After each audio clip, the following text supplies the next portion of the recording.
everyone, welcome to today's episode of What AIO Loves About the Ocean. Today we are here at Sand Beach, as you can see, and we're going to be measuring the profile of Sand Beach. So Caroline, can you tell me what the profile of the beach is? Sure, I like to think of a profile too, right, like the human profile, so the side of your face. A beach profile is very similar. It's what does the beach look like as you move from the dunes down to the water? Is it flat?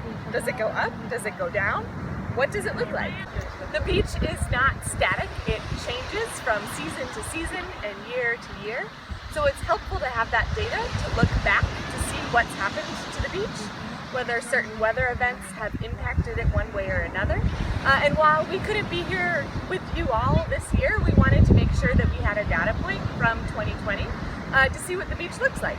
So how do you measure the beach profile? We have these sort of wonky looking sticks. They are not for jousting. They're also not for pole vaulting. How are we going to use these, Carrie? We're going to be using these poles to measure the change in elevation of the beach every 2 meters, which is very conveniently the height of each of these. So you're going to see me put my eye at this 0 right here, and I'm going to line myself up with the horizon, my eye up with the horizon, and I'm going to be telling Caroline to move her finger up and down until her finger is at the same level as my eye and the 0. And that's going to be our change in elevation. Let's see it in action.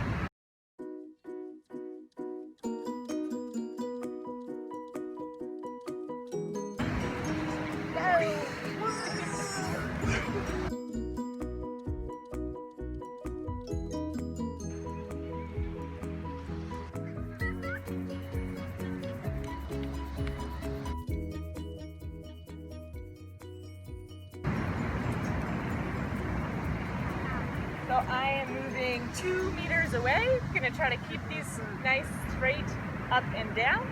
And I'm gonna line my eye up with this 0 right here. All right, move it up, there.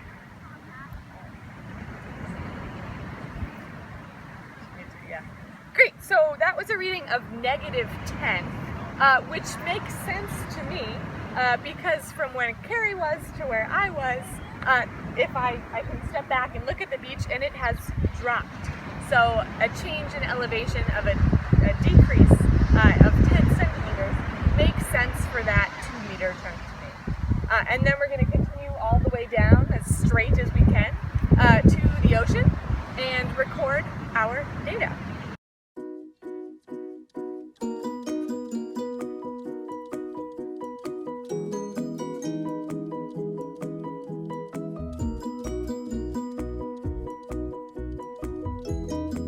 We are back from the beach and we are ready to take our data and create our beach profile. So we have our data, we have a straight edge, and we have some graph paper, which we took 2 sheets of graph paper and taped. Our X represents the distance in meters from the dune. We started just after the dune. So our X is going to range from 0 all the way down to, we took a couple additional measures, to 68.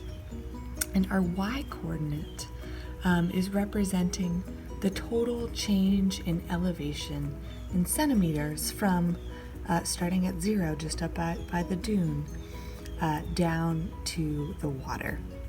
And so we are going to range from 0 all the way down to -403.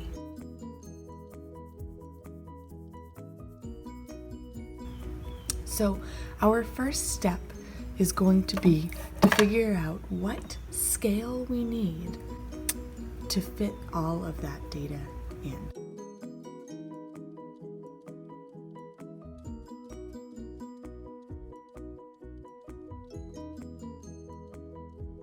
So here is a close-up of how I set up my graph. Yours may be different depending on the size of your graph paper. But we have the y-axis, the total change in elevation in centimeters. And along the top we have the x-axis, where each grid was worth 1. So the distance from the dune in meters. That's set up. Takes me almost all the way to the edge of my clipboard.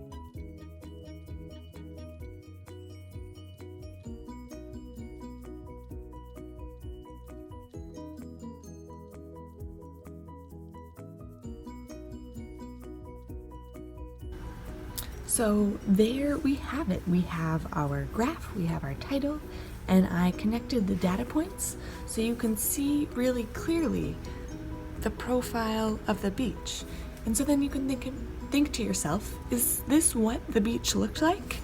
Looks like we sort of dropped in elevation and then it quickly went up just a little bit, not higher than where we started, but there was an increase and then a pretty downward slope to the water down here.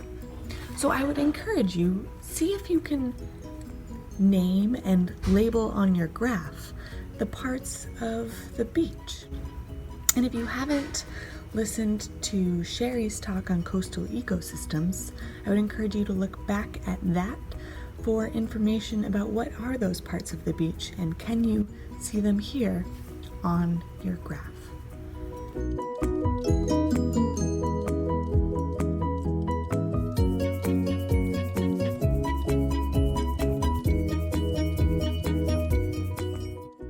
Hold on, pause. I know. That's what, I was like, I can get it done. I can't. I really can't. Let's go. What are you guys practicing? We're doing a beach profile, but we're showing the kids what not to do. So that's why I'm here right now.